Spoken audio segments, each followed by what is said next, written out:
Hello friends, in this lesson we are going to learn the types of sentences in Telugu.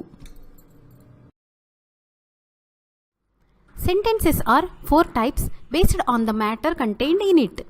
They are Nishchayarthaka Vakyam means declarative sentence.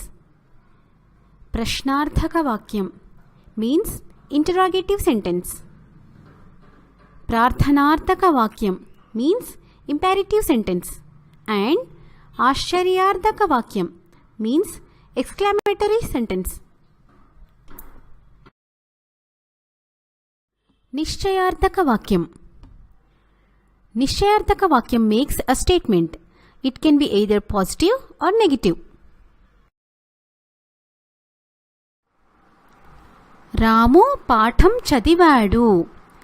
Ramu read the lesson. Ramu Patham Chadavaledu. Ramu did not read the lesson. Prashnarthaka Vakyam. Prashnarthaka Vakyam asks the question as the name suggests. ఆమె ఎక్కడికి వెళ్ళింది? Where did she go? అతడు రేపు వస్తాడా? Will he come tomorrow? Prarthanarthaka Vakyam. Prarthanarthaka Vakyam makes a request or gives command. దయచేసి నాకు సహాయం చెయ్యి. Please help me. నువ్వు ఈ పనిని తప్పక చేయాలి.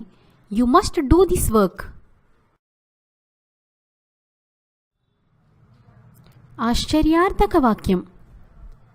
Ashcharyarthaka Vakyam expresses emotions like excitement, happiness, surprise, anger, etc. అబ్బా ఎంత పెద్ద భవనమో! Ah what a big building! Hurray నాకు లాటరీలో బహుమతి వచ్చింది! Hurray I won a prize in the lottery!